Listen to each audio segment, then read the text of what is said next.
صلی اللہ علی محمد۔ قرآن مجید فرقان حمید نے میاں بیوی کا جو رشتہ بیان کیا ہے نا، اس رشتے کو آپ سمجھیں جو قرآن پاک نے میاں بیوی کا رشتہ بیان کیا۔ کہن لباس لکم وانتم لباس لہن، فرمایا بیویاں تمہارا لباس ہیں اور تم ان کا لباس ہو۔ وہ تمہارا لباس ہے اور تم، اللہ اکبر، کیسا خوبصورت لفظ قرآن پاک نے، ہن لباس لکم وانتم لباس لہن، فرمایا وہ تمہارا لباس ہے اور تم، سمجھ آ رہی ہے نا جی بات کی، وہ تمہارا لباس ہے اور تم ان کا لباس ہو۔ تین خوبیاں تو ہر لباس میں ہوتی ہیں، تین چیزوں کے لیے لباس پہنا جاتا ہے۔ تین چیزیں، تین قسم کی آسائشیں لباس میں پائی جاتی ہیں، اس پر تو تمام مفسرین کا اتفاق ہے۔ سب سے پہلی چیز، لباس جو ہوتا ہے وہ بندے کو گرمی اور سردی سے بچاتا ہے۔ سخت سردی میں لباس لے لیں تو بندہ سردی سے بچ جاتا ہے۔ اس کا مطلب یہ ہوا کہ میاں بیوی ایک دوسرے کا لباس ہیں۔ اگر بیوی کی طرف کوئی تکلیف آتی ہے تو میاں اس کو بچاتا ہے، اور اگر میاں کی طرف کو تکلیف آتی ہے تو عورت اس کو بچاتی ہے۔ میاں بیوی ایک دوسرے کا لباس ہے۔ لباس کیا کرتا ہے؟ لباس آدمی کے عیب چھپاتا ہے، اس کے وجود پر کتنے دھبے ہیں، کتنے نشان ہیں، وہ سارے چھپا لیتا ہے لباس۔ میاں بیوی ایک دوسرے کے عیب چھپانے والے ہوتے ہیں، عیب بتانے والے، رونے والے نہیں ہوتے کہ بی بی جب بھی میکے گئی اس نے جا کے رونا شروع کر دیا، اتنی میں تانگو دوسرا ہے ہی کوئی نہیں۔ اور خامد صاحب جب بھی ملے انہوں نے ایک ہی راگ الاپنا شروع کر دیا کہ میری کیا بات تھی، مجھے مل کیا گیا ہے، میں کیا تھا، میرے ساتھ ہوا کیا ہے۔ تو لباس ہیں، ایک دوسرے کا عیب چھپائیں گے، بولیے ایک دوسرے کا عیب چھپائیں گے، ایک دوسرے کی غلطیوں کی پردہ پوشی کریں گے۔ اور تیسرا، لباس کا کیا مقصد ہوتا ہے؟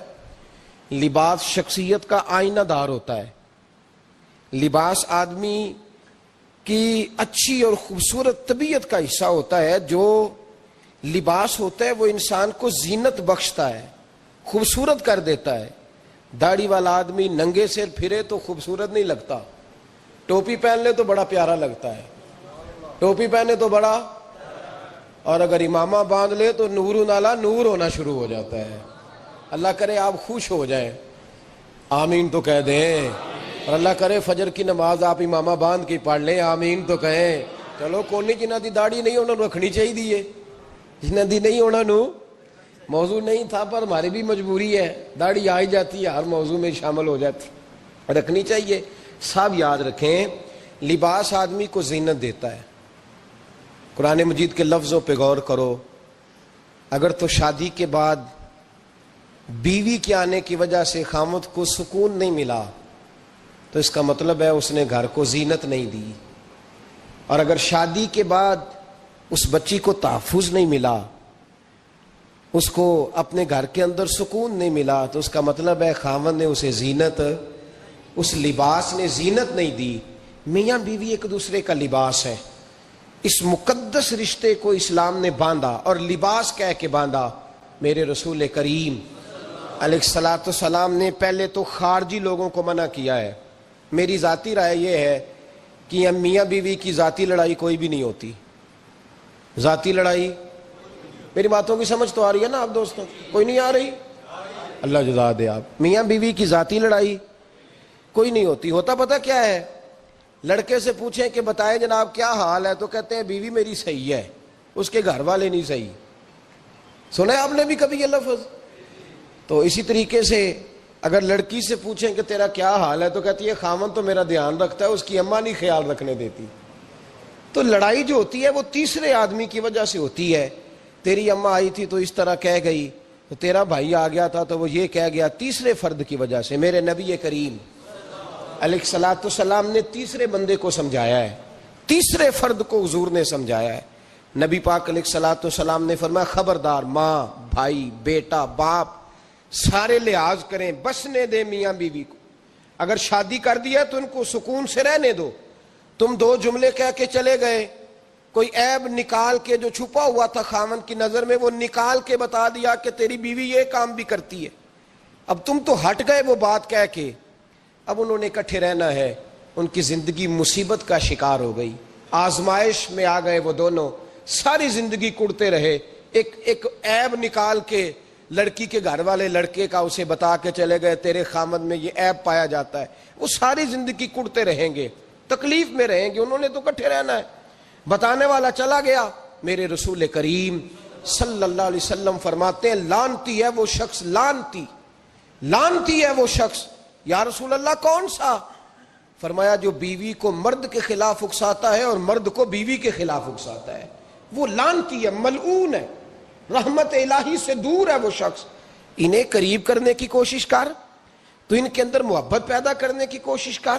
میرے نبی کریم علیہ الصلوۃ والسلام نے جب حضرت سیدہ فاطمہ الزہرا رضی اللہ تعالی عنہا اور جناب سیدنا علی المرتضیٰ رضی اللہ تعالی عنہ کی شادی کی تو نبی پاک نے دونوں کے سر جوڑے اور دونوں کے درمیان محبت کی دعا فرمائی.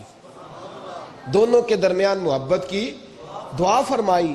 اور نبی پاک صلی اللہ علیہ وسلم حضرت فاطمہ کے سامنے جناب علی کے فضائل بیان فرماتے, اور جناب علی آتے تو نبی پاک فرماتے فاطمہ تو میرے وجود کا حصہ ہے, وہ تو میرے جگر کا ٹکڑا ہے.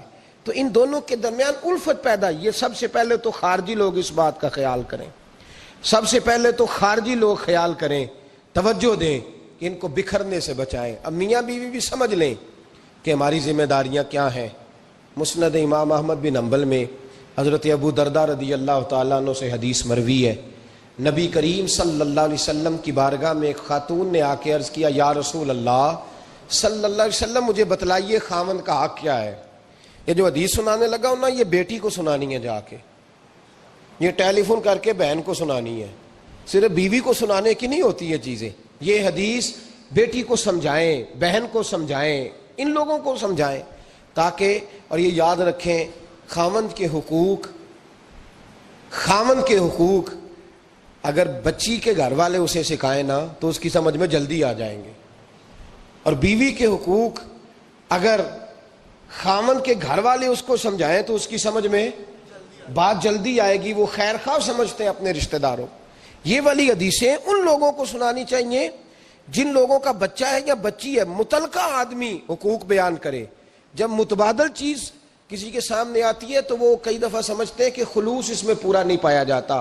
حضرت ابو درداء رضی اللہ تعالیٰ عنہ فرماتے ہیں ایک خاتون حضور کی بارگاہ میں آئی, عرض کرنے لگی یا رسول اللہ صلی اللہ علیہ وسلم میں نکاح کرنا چاہتی ہوں, شادی کرنا چاہتی ہوں, مجھے بتلائیے خاوند کا حق کیا ہے. اگر تو میں ادا کر سکتی ہوں تو میں نکاح کروں, ورنہ میں اس کام سے بچوں. میرے نبی کریم علیہ الصلوۃ والسلام نے فرمایا بی بی اگر خاوند کے ناک سے رینٹ نکلے, ریشہ نکلے, پیپ بہے اس کی ناک سے, اور بی بی اپنی زبان سے وہ صاف کر دے تو پھر بھی اس کا حق ادا نہیں ہوتا. حضرت ابو درداء کہتے ہیں آنکھ کھول کے اس عورت نے دیکھا تو میرے نبی پاک نے اگلے جملے ارشاد فرمائے.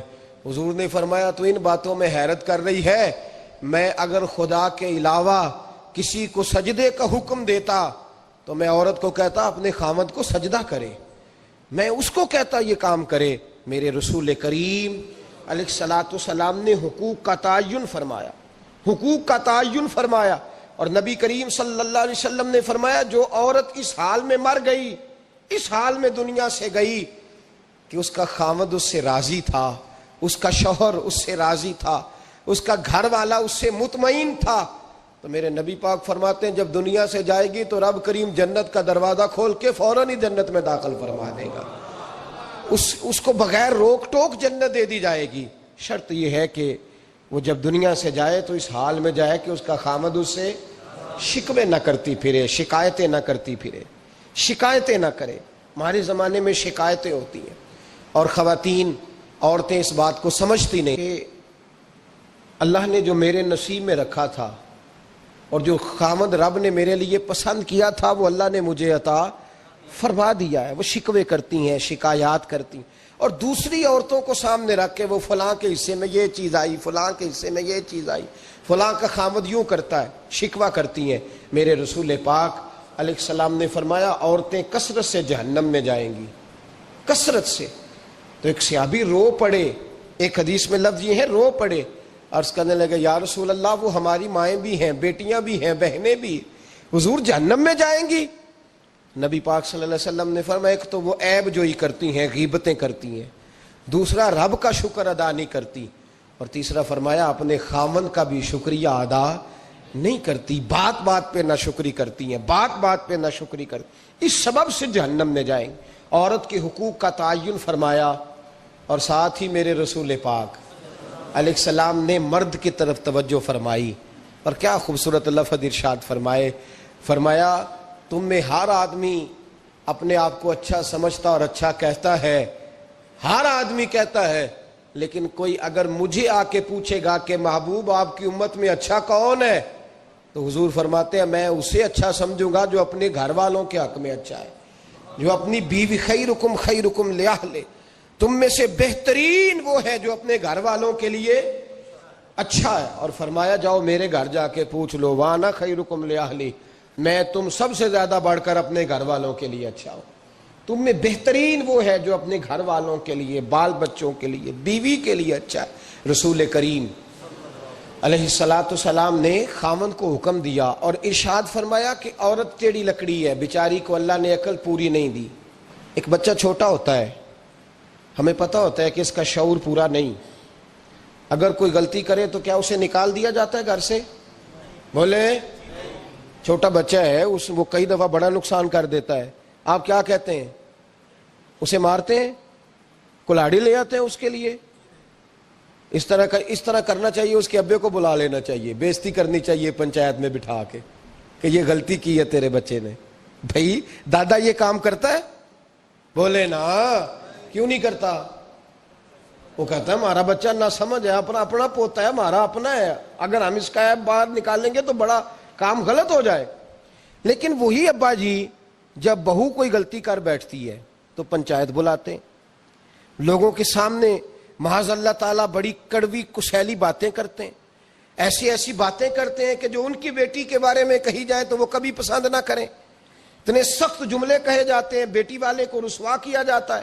میرے نبی کریم علیہ السلام نے فرمایا یہ ٹیڑھی لکڑی ہے، بیچاری کو اللہ تبارک و تعالیٰ نے اپنی حکمت کے تحت عقل عادی عطا فرمائی ہے، تم اگر چاہو گے سیدھی کرنا تو یہ ٹوٹ جائے گی، سیدھی نہیں ہوگی۔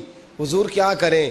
فرمایا اس کے ساتھ گزارا کرو، اللہ تمہیں اجر عطا فرمائے گا، اس کے ساتھ وقت گزارو، اللہ تمہیں اس کا، یہ ذہن بنانا چاہیے خاوند کو کہ یہ، اور خاوند کی ذمہ داری ہے۔ اعلیٰ حضرت رحمۃ اللہ علیہ نے فتاوی رضویہ کی 24ویں جلد میں بالتفصیل لکھا ہے، آپ فرماتے ہیں خاوند کی ذمہ داری عورت کو کپڑا فراہم کرنا، روٹی فراہم کرنا، رہنے کے لیے گھر دینا، نان نفقے کا خیال کرنا، اور آپ فرماتے ہیں اگر وہ مطالبہ کرے تو ہفتے میں ایک دن اس کے ماں باپ سے ملانے بھی لے جا سکتا ہے، ہفتے میں، جی کوئی نہیں بول دے تسی، ہفتے نہیں، یہ نہیں صحیح لفظ، ہر ہفتے اے سوکھ ہے، کدوں ملان کھڑنا ہے؟ پاویں نہ بولو، گل جڑی سچی ہو تے سچی ہے، ملان کدوں لے جانا ہے؟ اچھا اپنی اماں نو روز ملتا ہے سویرے شام، تے وہ کہندی مینوں بھی اماں نو ملا لیا، تے کہندا روز نہیں جائیدا، تے تم بھی نہ ملا اپنی اماں نو روز بھائی۔ لیکن ہاں اعلیٰ حضرت فرماتے ہیں ہفتے میں ایک دفعہ ماں باپ سے، بولے، بیٹی کا پیار ماں باپ سے زیادہ ہوتا ہے کہ بیٹے کا؟ لو تو سارے نو پتا ہے، یعنی تسی گھٹ کر دے ہو نا، تاں بیٹی دا نام لیا جے، صحیح بات کر رہا ہوں؟ تو جس کا پیار زیادہ ہے اس کو روک دیا، کہتے نہیں روز نہیں جائیدا، سال بعد جائیں، بلکہ ان تے اللہ خیر کرے، اللہ پاک فضل کرے، داماد صاحب کی عزت ہی نہیں نہ ہوتی، اس کو آنکھوں پہ بھی اٹھائے تو کہتے تیرے گھر دے میری عزت نہیں کر دے، پتہ نہیں ان تو عزت بھائیا کیڑی شے دا نام رکھیا ہے، وہ کیڑی ہے جڑی تینوں چاہیے، اللہ ہی بہتر جانتا ہے۔ عزت نہیں کرتے تو لہذا میرا پروٹوکول نہیں، پھول لے کے کھڑے نہیں ہوتے گلی میں، وہ باہر نہیں نکلتے، وہ اشتہار نہیں چھاپتے کہ داماد صاحب آ رہے ہیں، اور ویسے بھی میں کہاں جاؤں، مطلب یہ کہ چپس بھی نہیں ہے، انہوں نے سنگ مرمر بھی نہیں لگوایا ہوا، تو میں کیسے جاؤں، میری شان کے خلاف۔ اعلیٰ حضرت فرماتے ہیں ہر ہفتے وہ بیٹی جو ہے، تو بیٹیاں بیٹیاں ہوتی ہیں، یہ تو اس دن پتہ چلتا ہے نا جب اپنی بیٹی بندہ ڈولی میں ڈالتا ہے، پھر پتہ چلتا ہے کہ دل کرتا ہے ہر ہفتے اس کو ملنے کو، دل کرتا ہے کہ وہ آئے، چہرہ دکھائے، ایک دفعہ مل جائے، ہر ہفتے اس کو ملوانے لے کے جائے، اس کی غلطیاں معاف کرے، اس کے عیبوں پہ پردہ ڈالے، اس کی کوتاہیوں کا خیال کرے، اس سے درگزر کرے۔ میرے نبی کریم صلی اللہ علیہ وسلم نے فرمایا میں اپنی امت کو حکم دیتا ہوں کہ اپنی بیوی سے بغض نہ پالنا، بغض نہ پیدا کرنا، کوئی غلطی کرے تو بغض نہ پیدا کرنا، بغض نہ رکھ لینا سینے میں کہ تو ہے ہی ایسی، تو ہے ہی، بغض نہ پالنا۔ اور کیا خوبصورت لفظ ہیں حضرت خدیجہ الکبریٰ کے سرتاج کے، اور کیا لفظ ہیں جناب سیدہ آمنہ کے لال کے۔ میرے نبی پاک فرمانے لگے اگر تمہیں اپنی بیوی کی کوئی عادت ناپسند ہے تو غور کر لو، ڈھونڈ لو، اس میں ایسی بھی عادت تمہیں ضرور مل جائے گی جو تمہیں بڑی پسند ہوگی۔ ڈھونڈ لو، غور کر لو، مل جائے گی، کوئی ایسی بھی مل جائے گی جو تمہیں بڑی پسند ہوگی، وہ بھی تمہیں مل جائے گی۔ ڈھونڈو تو صحیح، تلاش تو کرو، بغض کی اینک نہ لگانا، بغض کی اینک لگا کے دیکھو گے تو کچھ نہیں ملے گا۔ نبی رحمت سید عالم صلی اللہ علیہ وسلم، پہلی بات یہ ہے کہ اللہ کے حبیب نے تعین فرمایا، اور پھر عملی طور پر چلو در رسول پہ چلتے ہیں، آؤ حضور کی بارگاہ میں۔ کہتے ہیں نبی پاک کی بارگاہ میں آئے، حضور نے چہرے دیکھے، کریم سے مسئلہ نہیں پوچھنا پڑا۔ میرے مصطفیٰ کریم نے فرمایا بھوک لگی ہوئی ہے تم تینوں کو؟ 3-4 دن ہو گئے؟ اللہ کے رسول نے فرمایا مجھے پورا ہفتہ ہو گیا ہے۔ سبب کچھ اور ہے جس کو تو خود سمجھتا ہے، زوال بندہ مومن کا بے زری سے نہیں، بھوک نقصان کا وجہ نہیں بنی، وجہ کوئی اور بنی ہے۔ رشوتیں کہ جو بازار گرم ہوئے ہیں لوٹ مار کے، یہ روٹی کے لیے نہیں، یہ زیادہ کھانے کے لیے، یہ بینک بیلنس کے لیے گرم ہے۔ یہ لوٹ مار کا مقصد کوٹھیاں بنانا ہے، روٹی کا تو رب کریم کا وعدہ ہے۔ جو روز روتا ہے شام کو کہ میرا کاروبار کوئی نہیں، اصل میں کہتا ہے بنگلہ کوئی نہیں، اصل میں کہتا ہے کار کوئی نہیں، پجاروں کوئی نہیں، روٹی تو اللہ عطا فرماتا ہے، اس کا وعدہ ہے۔ فرمایا حضور نے 3 دن بیت گئے، چلو۔ میرا بے تکلف صحابی ہے ابو الحسن انصاری، وہ بڑے نصیب والے ہوتے ہیں جن کو میرے نبی پاک خود کہتے تھے کہ تیری فلانی ذمہ داری ہے۔ اس زمانے کا تو کسی کو کہہ دیا جائے یہ تیری ذمہ داری ہے تو کہتا ہے یہ تو پھٹیکے ڈالنے لگ گیا ہے، یہاں سے تو چھٹی کر جانی چاہیے۔ خوش ہوتے تھے صحابہ کہ ہماری ذمہ داری لگی۔ کہتے ہیں حضرت ابو الحسن انصاری کے گھر گئے، نبی پاک نے فرمایا بھوک بڑی لگی ہے، کھانا لا۔ کہتے ہیں حضور نے اسے کہا تو اس آدمی کو تو وجد ہی ہو گیا، اس نے کہا میرے اتنے نصیب کہ حضور کا یہ کھانا کھلا۔ آؤ دیکھو دنیا والوں، آج جو سب سے زیادہ عزت والا ہے وہ میرا مہمان بنا ہوا ہے۔ فرماتے ہیں وہ دوڑے گئے، بکری اٹھائی، ذبح کی، بیوی کو کہنے لگے روٹی تیار کر، ادھر کھجوریں توڑی، انگور توڑے، کہنے لگے حضور آپ جب تک تناول کریں تب تک کھانا پک جاتا ہے۔ حضرت عمر کہتے ہیں روٹی پک کے آئی، بڑا پیارا گوشت، بڑا اچھا سالن، بڑا خوبصورت خلوص والا کھانا۔ فرماتے ہیں میں نے بڑا ہی کھایا۔ نبی پاک نے نہ ایک روٹی لی اور چھوٹی چپاتی، تھوڑا تھوڑا سالن کونوں سے، اور جب نبی پاک نے کھا لیا تو حضور کی آنکھوں میں آنسو آئے۔ حضرت عمر کہنے لگے حضور روئے کیوں؟ نبی پاک نے فرمایا سوچتا ہوں 7 دن کے فاقے کے بعد کھایا ہے، پر ڈرتا ہوں رب اس کا حساب پوچھے گا تو جواب کیسے دینا ہے، اس کا حساب بھی تو دینا ہے نا جو کھایا ہے۔ تو حضرت عمر فاروق کے ہاتھ میں کچھ چیز تھی، زور سے زمین پہ ماری، کا محبوبہ 7 دن کے بعد بھی روٹی کھائے تو حساب دینا ہے۔ نبی پاک فرمانے لگے عمر وہ مالک ہے نا، تو جب دیتا ہے تو حساب نہیں لے سکتا، حساب تو دینا ہے، حساب تو دینا ہے، تیاری رکھو۔ صحابہ کرام فرماتے ہم نے ارادہ کیا کہ آج کے بعد ہم پھر فاقے کریں گے، کم کھائیں گے، اس لیے کہ حساب دینا ہے۔ میرے بھائی وہ فاقہ کشی کرتے تھے، ڈرتے تھے۔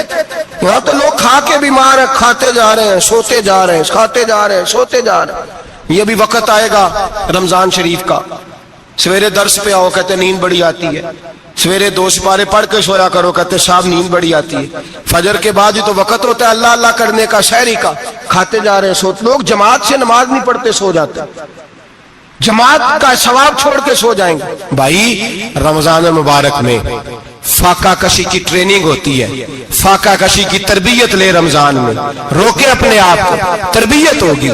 اور ہمارے صوفیاء فرماتے ہیں جو زیادہ کھاتا ہے اس کا نفس اس کو زیادہ پہ مائل کرتا ہے، خواہشات نفس پیدا ہوتی ہیں۔ میرے نبی پاک علیہ السلام نے جوانوں کو حکم دیا ہے یا معاشر الشباب، او جوانوں، یا رسول اللہ کیا حکم ہے؟ فرمایا یا نکاح کر لو اگر طاقت ہے، نہیں طاقت تو روزے رکھو۔ حضور روزے سے کیا ہوگا؟ فرمایا تمہارا نفس کچلا جائے گا، شیطان وسوسہ اندوزی نہیں کرے گا۔ آج نوجوان بڑھ بڑھ کے کھاتا ہے، بہت زیادہ کھاتا ہے، کبھی اس ہوٹل سے کھاتا ہے، کبھی اس ہوٹل سے کھاتا ہے۔ اتنا زیادہ کھائیں گے تو نفسانی قوتیں اچھل کر کے آئیں گی، مشکل ہو جائے گا۔ شادیاں دیر سے ہوتی ہیں، ماں باپ آنکھیں بند کر کے بیٹھے ہوئے ہیں۔ اگر ماں باپ کی ذمہ داری ہو اور ماں باپ نکاح نہ کرے تو نبی پاک نے فرمایا بچے گناہ کریں گے تو جتنا گناہ بچے کو اتنا باپ کو بھی ہوگا۔ تو ماں باپ چپ ہیں، دوسرا شادی مشکل بڑی ہے، مہنگی بڑی، اور تیسرا نہیں کر رہے کچھ لوگ تو روزے بھی نہیں رکھ رہے۔ تو رمضان ان کے لیے بھی وقت ہے، نفسانی قوتیں کچلی جائیں گی۔ کھانا جتنا کم کھایا جائے گا اتنا وجود کے اندر نفسانی خواہشات کم پیدا ہوں گی۔ تو رمضان تو پریکٹس ہے مجاہدے کی، دین کی۔ اور دوسرا میرے حبیب پاک صلی اللہ علیہ وسلم نے فرمایا ہے، حضور فرماتے ہیں کہ رمضان اور قرآن کا آپس میں رشتہ ہے۔ قرآن پاک کتنا پڑھنا چاہیے روزانہ؟ زیادہ سے اللہ جزا دے، امید ہے آپ زیادہ سے زیادہ ہی پڑھتے ہوں گے۔ بھائی سنیں، حدیث مبارکہ میں نبی پاک نے فرمایا رمضان اور قرآن دونوں مل کے نا، بڑی پیاری حدیث ہے، فرمایا دونوں مل کے اللہ کی بارگاہ میں میری امت کی سفارش کریں گے۔ رمضان اور اللہ اکبر، کس طرح؟ نبی پاک فرماتے ہیں رمضان کہے گا اے اللہ دن کے وقت میں نے اسے تیری رضا کے لیے کھانے پینے سے باز رکھا، اور قرآن کہے گا یا اللہ رات کو تیری رضا کے لیے کھڑا ہو کے یہ قرآن سنتا تھا۔ رمضان اور قرآن دونوں سفارش کریں گے۔ ہم نا بڑا کچھ پڑھتے ہیں، سنتے ہیں، سیکھتے ہیں، اب یقین کریں یہ کھاتے بھائی کا بھائی سے اختلاف ہو جانا تو وہ 30 سال پرانے کھاتے کھول کے لے آتا ہے، ساری رات ڈھونڈتا ہے کہ میرے پیسے کہاں سے نکلتے ہیں، پڑھ لیتا ہے۔ قرآن پاک کی باری آتی ہے تو نہیں پڑھتے قرآن پاک۔ ابا جی کا ختم ہوتا ہے تو مانگتے پھرتے ہیں، کہتے 2 قرآن پاک 10 قرآن پاک۔ یہ باتیں بتانی نہیں چاہیے، کرنی نہیں چاہیے، لیکن چونکہ تربیت کے لیے بیٹھا ہوں تو کر دیتا ہوں۔ میرے شاگردوں سے پوچھیں، یہاں مدرسہ ہے الحمدللہ، درجنوں طلباء ہیں، اساتذہ ہیں، میرے پیر بھائی ہیں، اور میرا یہ دعویٰ ہے کہ شاید کوئی کسی سے اتنا پیار کرتا ہو جتنے میرے شاگرد اور مرید مجھ سے کرتے ہیں، لیکن میں نے کبھی کسی سے نہیں کہا کہ ذرا سورۃ فاتحہ پڑھ کے دینا، میں نے اپنے ابا جی کو ثواب دینا ہے۔ پوچھ لیں کسی سے، کسی سے نہیں کبھی کہا، کبھی نہیں میں نے کہا کہ ذرا مجھے تھوڑا سا قرآن پڑھ دے۔ میں اس کو ناجائز نہیں کہتا، پڑھوانا چاہیے، لیکن میں اپنے والدین کے لیے کبھی سوال نہیں کرتا کہ مجھے ذرا پڑھ کے دو، میں نے بخشنا ہے، اس لیے کہ میں نے ذاتی طور پہ روٹین بنائی ہے۔ میں سمجھتا ہوں کہ کائنات کے اندر میرے اوپر جن لوگوں نے احسان کیے ان میں سب سے زیادہ حصہ میرے ماں باپ کا ہے۔ میں سمجھتا ہوں اس بات، کتنا نالائق ہوں میں کہ میں 1 مہینے میں ایک قرآن پاک بھی پڑھ کے ان کی روح کو احسال نہیں کر سکتا۔ میرا یہ طریقہ ہے ذاتی، میں قدغن نہیں لگاتا، میرا ذاتی طریقہ یہ، الحمد سے شروع کرو اور 2 سورتیں چھوڑ کے قرآن پاک ختم کر دو آخری، اور پھر فلق اور ناس صورتیں ساتھ لے جاؤ۔ یہاں بیٹھ کے سالے ثواب نہیں کرنا، ختم نہیں دلانا، ساتھ لے جاؤ، قبر پہ کھڑے ہو جاؤ اور فلق اور ناس صورتیں قبر پہ بیٹھ کے تلاوت کرو، اور جو قرآن مجید پڑھا ہے ان کی روح کو وہاں احسال کرو۔ او بھائی، اولاد جب ماں باپ کے لیے پڑھتی ہے تو اسے کہنا نہیں پڑتا اللہ بخش دے، اس لیے کہ اولاد کی نیکیاں خود بخود ماں باپ کے کھاتے میں جمع ہوتی ہیں، خود نیکیاں جمع ہوتی ہیں۔ میرے بھائی تو بچوں سے یہ تو مطالبہ کرتا ہے کہ بیٹا اس سال رمضان المبارک میں میرے لیے ستو ضرور بنانا، فلانی چٹنی ضرور تیار کرنا، یہ کیوں نہیں کہتا بیوی سے کہ ڈشیں کم بنانا، تو بھی بیٹھ کے قرآن پاک پڑھ، میں بھی قرآن پاک پڑھتا ہوں، ادھر آؤ بیٹا یہاں بیٹھ کے تلاوت کرو، میں بھی کرتا ہوں، بیٹی ادھر آؤ بیٹھ کے قرآن پاک پڑھو۔ کتنا وقت لگتا ہے؟ حافظ اور قاری اور علماء اگر پڑھے تو 20-25 منٹ لگتے ہیں قرآن پاک کا سپارہ پڑھنے، اور اٹک اٹک کے پڑھنے والا بھی پڑھے تو 1 گھنٹہ لگ جائے گا۔ اور میرے نبی پاک صلی اللہ علیہ وسلم نے فرمایا جو قرآن پڑھتے ہوئے اٹکتا ہے اللہ اسے ڈبل ثواب عطا فرماتا ہے۔ فرمایا جو زبانی پڑھے سنگل ثواب، جو دیکھ کے پڑھے اسے ڈبل ثواب۔ حضور کیوں؟ فرمایا اس لیے کہ میرا قرآن دیکھنے پہ بھی اللہ ثواب عطا فرماتا ہے، قرآن دیکھنے پہ بھی اللہ ثواب دیتا ہے، دیکھنے کا بھی ثواب۔ رمضان شریف میں قرآن پاک پڑھے، کھول کے پڑھے، اور میرے بھائی اگر تیرا بچہ پڑھے، اگر تیری بیٹی پڑھے، کائنات کا خوش نصیب باپ وہ ہے اس کا بیٹا قرآن پڑھے، چاہے ناظرہ ہی پڑھے، جس کی بیٹی پڑھے۔ زندگی میں انہیں اس کام پہ لگا جاؤ، مرنے کے بعد بھی پڑھیں گے۔ امام جلال الدین سیوطی شافعی رحمت اللہ علیہ فرماتے حضرت عیسیٰ قبر کے پاس سے گزرے، قبر پہ عذاب ہو رہا تھا، اللہ کا غضب برس رہا تھا، جناب عیسیٰ استغفار پڑھتے ڈرتے گزر گئے۔ تھوڑی دیر کے بعد، چند گھنٹوں کے بعد گزرے تو اسی قبر پہ پھول کھلے ہوئے تھے، رحمت برس رہی تھی۔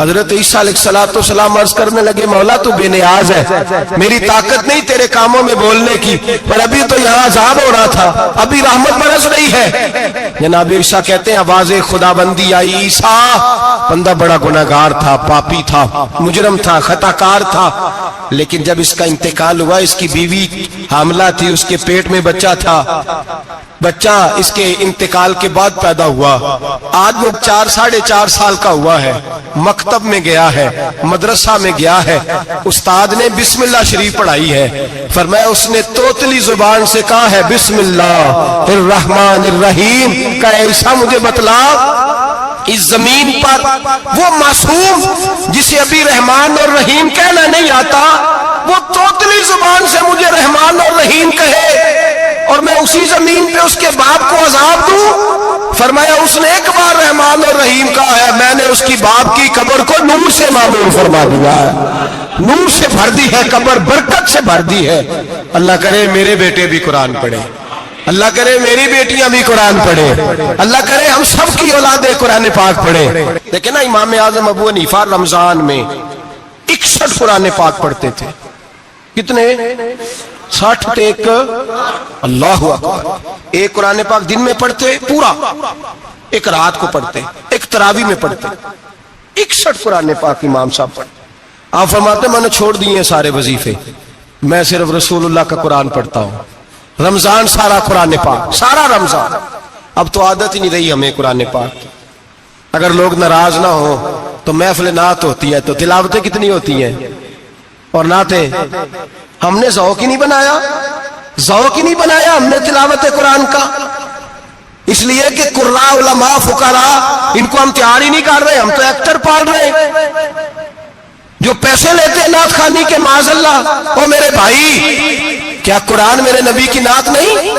حضرت عائشہ صدیقہ رضی اللہ تعالیٰ عنہ کے پاس صحابہ گئے، کہنے لگے اماں جی ہمیں نبی پاک کا اخلاق بتلائیں، تو اماں جی کہنے لگی جاؤ جا کے قرآن پاک پڑھو، قال خلقہ القرآن، سارا قرآن میرے نبی کے اخلاق کا ہی نام ہے، یہ ساری نعت ہے، یہ ساری نعت ہے۔ اس نعت کو سننے لوگ کیوں نہیں آتے؟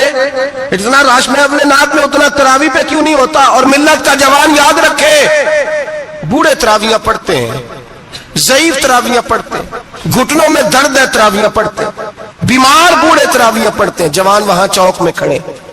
کیا جوانی اس لیے ہے چوکوں میں کھڑا ہوا جائے؟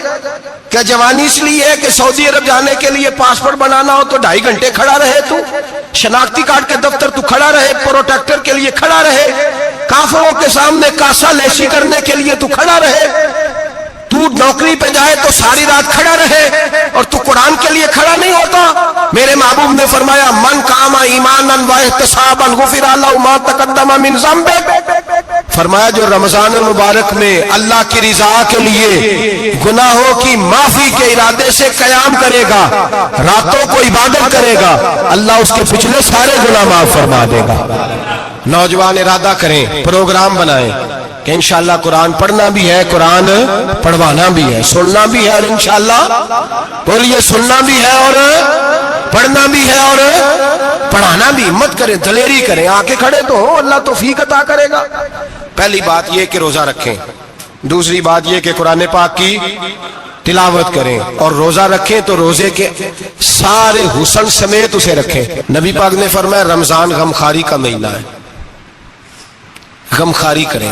ہمارے زمانے میں 2 قسم کی تکلیفیں ہیں، ایک تو غریب آدمی، اس کا حال یہ ہے کہ وہ مانگتے ہی گزارا کرنا چاہتا ہے، اس نے ہاتھ یوں کر لیا ہے تو اب اس کا یوں ہونے کو تیار نہیں۔ ضرورت اگر کسی آدمی کو کسی دروازے پہ لے جاتی ہے تو برا نہیں، لیکن سوال کا اپنے اوپر دروازہ کھول لینا یہ ٹھیک نہیں۔ فاقہ کشی پیدا کریں، حوصلہ پیدا کریں، تھوڑے پہ گزارا کرنا سیکھیں۔ غریبوں کو بھی اجازت نہیں کہ وہ نکل کھڑے ہوں میدان میں مانگنے کے لیے. ٹولیاں نکلتی ہیں رمضان میں, جتھے نکلتے ہیں خیرات کٹھی کرنے والے. بچیں.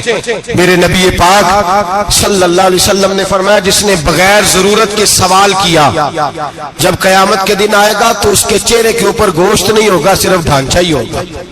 اتنی بھیانک صورت میں آئے, بغیر اشد ضرورت کے سوال نہ کر, کبھی سوال نہ کر. اور امیروں سے گزارش ہے کہ رمضان ہمدردی کا مہینہ ہے, ہمدردی کریں تو سامنے والے کی عزت کا بھی خیال کریں. یہ بات درست ہے کہ غریب سیاڑا نہیں ہوتا, اس لیے کہ جس کی جیب میں پیسے نہیں ہوتے بھائی اسے عقل بھی نہیں ہوتی. جس کے گھر کار نہیں ہوتی اسے چلانے کا طریقہ, جس کے گھر اوون نہیں ہوتا اسے چلانے کا طریقہ بھی نہیں آتا.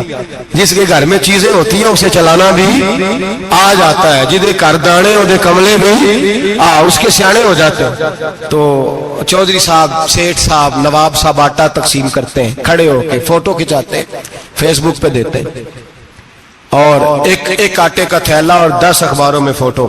اللہ سے ڈریں, رمضان ہمدردی کا مہینہ, ہمدردی کا. غریب کو دیں تو اس کی عزت کو رسوا نہ کریں. میرے نبی پاک علیہ السلام کے صحابی حضرت عبداللہ ابن عمر رضی اللہ تعالیٰ عنہ ڈھونڈ کے لاتے تھے مسکینوں کو, ڈھونڈ کے, اور جب لاتے تھے تو اپنے دسترخوان پر بٹھا کر اپنے ساتھ افطاری کرایا کرتے. اور پھر فرمایا اللہ تعالیٰ نے لن تنالوا البر حتی تنفقوا مما تحبون, اللہ کے راستے میں وہ چیز دینی ہے جو تمہیں زیادہ پیاری ہو. کون سی چیز جو تمہیں, میں تھوڑا سا بے باک ہوں, بعض دوستوں کے ساتھ, سب کے ساتھ نہیں. ایک دوست مدرسے میں گھی دینے آئے ایک دفعہ, تو وہ والا گھی دے گئے جو سب سے سستا تھا. تو میں نے کہا مجھے دیانتداری سے بچائے, آپ یہی کھاتے ہیں گھر میں؟ کہنے لگے نہیں. تو میں نے کہا پھر ہم نے بچے مارنے کے لیے تو نہیں نہ رکھے ہوئے, کیا وہ والا گھی اللہ کے راستے میں پیاری چیز دے رہی ہے نا, اس لیے گلے گلے نوٹ لوگ مسجد کے گلے میں ڈال جاتے ہیں, پھٹے ہوئے ڈال جاتے ہیں, کہتے ہیں جوڑ لیں گے مولوی صاحب. اور خدا کے بندے پیاری چیز دینی تھی تو نے, اور تو نے اس کا ترجمہ الٹ کر لیا ہے. سمجھ لیں رمضان المبارک میں کسی غریب کی مدد کرنی ہے تو ساتھ اس کی عزت بھی کرنی ہے. نبی پاک علیہ السلام کے دروازے پہ, جب یہ جملہ ایک ہے لیکن بڑا قیمتی ہے, صحابہ کہتے ہیں جب ہم دروازہ رسول پہ جاتے تھے خیرات بھی ملتی تھی اور عزت بھی ملتی تھی. خود بھیک دے خود ہی کہیں منگتے کا بھلا ہو, خیرات بھی ملتی تھی اور عزت بھی ملتی تھی. نبی پاک ساتھ عزت بھی دیتے تھے, مسکین کو غریب کو دیں اور خیر خائی کریں.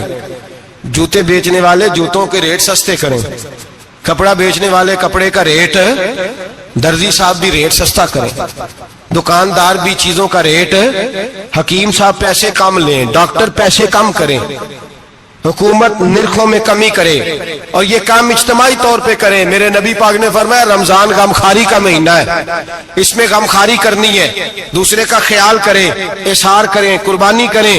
یہاں ہر چیز کا ریٹ بڑھ جاتا ہے رمضان شریف میں. ہر آدمی کہتا ہے میرا سیزن آ گیا ہے, توجہ بڑھائیں, خیال کریں, غمخواری کا مہینہ ہے. اور پھر آپ لوگوں سے یہ بھی گزارش ہے کہ رمضان المبارک کا جب مہینہ آئے تو جس آدمی کے ساتھ نیکی کرنی ہے وقت پہ کریں. کسی غریب کو پیسے دینے ہیں, کپڑے دینے ہیں تو یکم رمضان کو دیں. میں اکثر دوستوں سے پوچھتا ہوں, میں کہتا ہوں قاری صاحب نو جوڑا کدو دیندے ہو؟ کہندے ستیویں والے دن. میں کہ مینوں لگ گئی سمجھ, تہاڈی سازش ہے کدھر سواں کے پا نہ لوے. ایویں مولوی چودھری صاحب دے نال دے کپڑے پا لے تے کتنے لکھیا ہے اینوں دینا ہے ستیویں. تسی دسو ستیویں والے دن کو درزی سی کے دیندا ہے, انہوں 3 گنا بھی پیسے دئیے تو کہندا جڑے باقی نے انہاں دے نہیں بٹن پہ لگ دے میرے کولوں, کتھوں جوڑا سی کے. تو کس دن دیتے ہو قاری صاحب کو؟ کیا مقصد ہے؟ پہننے کے لیے دے رہے ہو یا اس لیے دے رہے ہو کہ نہ پہن سکے؟ تو بھائی آپ جب کسی کو کچھ چیز دیں گے تو کب دیں گے؟ جب وہ استعمال کر سکے. غریب کو لوگ فطرانہ دینے جاتے ہیں عید سے 1 دن پہلے, تو کیا کرے گا اس کا؟ وہ نہ تو کپڑے خرید سکا نہ روٹی لا سکا. بلکہ میرے حضرت صاحب فرماتے ہیں رمضان سے پہلے دے دو, رمضان کی نیت کر کے رمضان سے 1-2 دن پہلے دے دو, اللہ رمضان جتنا ثواب ہی عطا فرمائے گا. رمضان سے پہلے دو جس کو کچھ ہے دن, قبل از وقت تیاری کرو. اور میرے قبلہ صاحب فرمایا کرتے اپنے کپڑے بعد میں, غریب کے بچوں کے کپڑے پہلے, اپنے گھر کی ضروریات بعد میں, غریبوں کی ضروریات. اس لیے کہ اللہ پاک نے ان کا رزق بھی ہمارے گھر بھیج دیا. ہماری ڈیوٹی لگائی ہے کہ تم نے بانٹنا, بانٹنے والے بنو. اور یہ ذہن بنائے کہ پتہ نہیں کس کا حصہ تھا جو اللہ نے میرے گھر بھیجا, یہ ذہن بنا کے بانٹ. اور جس کو دینے جائیں ہاں آپ کو اجازت ہے تھوڑا بہت پتا کرنے کی، لیکن تھوڑا بہت تفتیش کرنے کی اجازت۔ اللہ اللہ ہے، مجھ پر پہرا دے گا کون لڑائی میں، مجھ پر پہرا دے گا کون لڑائی میں، مجھ پر پہرا دے گا کون لڑائی میں، مجھ پر پہرا دے گا کون لڑائی میں۔ میں صدیق اکبر آقا بول پڑے بول پڑے، مٹھی سے ابو جہل کی کنکر بول پڑے، اللہ اللہ ہے اللہ اللہ ہے اللہ۔ بال کی کھال اتارنے کی اجازت؟ میں نے دیکھا ہے لوگ غریبوں کا انٹرویو لیتے ہیں، تیرا تو فلانا کمانے والا نہیں، تیرا تو فلاں بچہ، او بھائی بہت سارے غریب ایسے ہیں بڑے ہیں جو کمانے کی کوشش کرتے ہیں لیکن ان کا سبب نہیں بنتا۔ ہاں ہاں ہے ایسے لوگ جو سعودی عرب چلے گئے ہیں، کہتے ہیں تیرا تو فلاں باہر نہیں گیا، ہے گیا ہے، لیکن سارے سعودی عرب جانے والے بھی مال کمانے کی طاقت نہیں رکھتے، کئی وہاں بھی بیٹھ کے بیچارے قرضوں میں الجھے ہوئے ہیں، وہاں والوں کے ظلم کا شکار ہے، بہت ساری آزمائشوں میں۔ تو تفتیش کرتا ہے؟ میرے امام شافعی کا ایک جملہ اگر آپ کو یاد رہ گیا تو بات بن جائے گی۔ امام شافعی رحمت اللہ، بلکہ حضرت غوث اعظم جیلانی کے پاس وہ بات آپ کو زیادہ فائدہ دے گی۔ حضرت غوث اعظم جیلانی کو ان کا ایک مرید سمجھانے لگ گیا، کہنے لگا حضرت جی آپ سب کو ہی دیتے رہتے ہیں، ہر بندہ مستحق نہیں ہوتا، ذرا ٹٹول کے دیا کریں۔ تو غوث اعظم جیلانی فرمانے لگے بھائی مجھے تو لگتا ہے تو بھی ان چیزوں کا مستحق نہیں تھا جو اللہ نے تجھے عطا کر دی ہے، پہلے تو بتا تو مستحق تھا، تجھے اپنی حیثیت اوقات کا پتہ ہے جو اللہ نے تجھے دے دی ہے، طاقت تھی، کوالٹی تھی، تیرے اندر وہ صلاحیت تھی، رب نے تو نہیں تیری تفتیش کی کہ تو قابل ہے کہ نہیں، تو اللہ کے بندوں کی تفتیش کرتا پڑتا ہے۔ امام شافعی فرمایا کرتے، امام شافعی فرماتے رب تجھے پرکھ کے نہیں دیتا، ٹٹول کے نہیں دیتا، رسوا کر کے نہیں دیتا، تو غریبوں کے ساتھ یہ سارا ظلم کیوں کرتا ہے؟ بس پتہ چل گیا وہ ضرورت مند ہے تو دے، اس لیے کہ اجر تجھے غریب نے نہیں دینا، اجر اللہ نے دینا ہے، اور اللہ اجر عمل پہ نہیں دیتا، اللہ تو نیت پہ اجر عطا فرماتا ہے۔ تو نیت دیکھ تیری کس طرح کی، تو میرے بھائی غریب کو دیں قبل از وقت دیں۔ رمضان مبارک میں چوتھا کام، بات آخری اور چوتھا کام سنیں، رمضان میں دین سیکھیں۔ شیطان قید ہوتا ہے زیادہ سے زیادہ، اور جب آدمیوں کا پیٹ خالی ہوتا ہے نا تو ذہن جو ہوتا ہے نا وہ بھی اس کا فریش ہوتا ہے، اس میں کوشش کریں دین سیکھنے کی۔ میرے نبی کریم صلی اللہ علیہ وسلم نے اس دین کو علم کا دین قرار دیا ہے، شعور کا دین قرار دیا ہے، فہم کا دین قرار دیا۔ نبی پاک صلی اللہ علیہ وسلم نے فرمایا ایک عبادت کرنے والا عشاء کے بعد کھڑا ہو اور فجر تک نماز پڑھتا رہے، ایک عالم دین عشاء پڑھ کے سو جائے اٹھ کے فجر پڑھ لے تو وہ 70 عبادت کرنے والوں کا درجہ زیادہ نہیں، عالم کا درجہ پھر بھی زیادہ ہے، اس عالم دین کا درجہ زیادہ ہے، اس لیے کہ وہ لوگوں کو آگاہی دیتا ہے، شعور بخشتا ہے۔ یہ دین جو ہے یہ، اور نبی پاک صلی اللہ علیہ وسلم نے فرمایا عبادت کرنے والے پر عالم کا درجہ اتنا ہی زیادہ ہے جتنا میرا درجہ اپنے غلاموں پر زیادہ ہے۔ عالم کو حضور نے اتنا بڑا مقام دیا، دین سیکھیں، شعور حاصل کریں، یہ فقاہت کا دین ہے، شعور حاصل کرنے کا دین ہے۔ اور نبی پاک صلی اللہ علیہ وسلم نے فرمایا دین کی ایک بات سیکھ لینا 1000 نفل پڑھنے سے زیادہ درجہ رکھتی ہے، دین کی ایک بات سیکھ لینا 1000 جنازے میں شرکت سے زیادہ درجہ رکھتی، دین کی ایک بات سیکھ لینا، میرے نبی پاک صلی اللہ تعالی علیہ وسلم ارشاد فرماتے 1000 مریض کی عیادت کرنے سے زیادہ درجہ رکھتی۔ فرمایا جس نے رات کے ایک لمحے میں دین کی ایک بات سیکھی اللہ اسے ساری رات عبادت کرنے سے زیادہ ثواب عطا فرمائے گا۔ میرے ارشاد فرمایا کرتے جب سیکھنے والے کو یہ ثواب ملے گا تو بتائیے سکھانے والے کو کتنا ثواب ملے، اسے اللہ کتنا درد۔ رمضان آ رہا ہے، شیطان قید ہے، دین پھیلانے کی کوشش کریں، جد و جہد کریں۔ بڑی نیند آتی ہے فجر پڑھ کے، لیکن اگر کسی کا ارادہ بن جائے کہ دین سیکھنا بھی ہے اور دین بچوں کو، تو پھر کوئی نیند غلبہ۔ ایک مثال ایک عالم نے سمجھائی، کوئی بزرگ تھے درویش عالم، ان کے پاس ایک عورت آئی، کہنے لگی میں بچوں کو سویرے بڑا جگاتی ہوں، بچے جاگتے نہیں نماز کے لیے، بڑا عجیب جواب دیا بزرگوں نے، درویش نے، عالم نے. کہنے لگے بی بی کیوں نہیں جاگتے؟ جگایا کر، بیدار کیا کر، اٹھایا کر. کہنے لگی بڑی جدوجہد کرتی ہوں، اٹھتے نہیں، بیدار نہیں ہوتے. اللہ والے تھے نا. کہنے لگے یہ بتا اگر اس کمرے میں آگ لگ جائے تو پھر بچوں کو کیسے بیدار کرے گی؟ آگ سے بچانے کے لیے کیا کرے گی؟ پھر تو بالوں سے پکڑ بھی گھسیٹنا پڑا تو گھسیٹ کے کمرے سے لاؤں گی. پھر تو چوٹیں لگتی ہیں تو لگ جائیں، پھر میں پرواہ نہیں کروں گی. آپ فرمانے لگے یوں سمجھ لے جہنم کی آگ جل رہی ہے، اگر تیرے بچے نے نماز نہ پڑھی تو آگ لگ جائے گی، اگر اس نے عبادت نہ کی تو اسے آگ. اب جیسے بھی تجھے اٹھانا پڑتا ہے اٹھا گھسیٹ کے باہر لا، لیکن اس کی نماز قضا. نیند بڑی آ رہی ہے سویرے، لیکن اگر دین نہ سیکھا تو مشکل ہو جائے. جیسے بھی اپنے آپ کو جگانا چاہیے، ہمت کرنی چاہیے، دلیری کرنی چاہیے.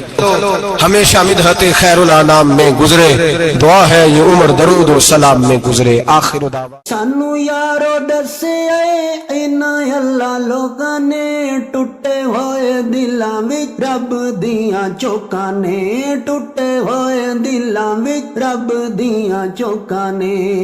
تم ہی رو کے رب نو منا، تم ہی رو کے رب نو منا، تے غم تیرے مک جان گے. تم ہی رو کے رب نو منا، تم ہی رو کے رب نو منا، تے غم تیرے مک جان گے.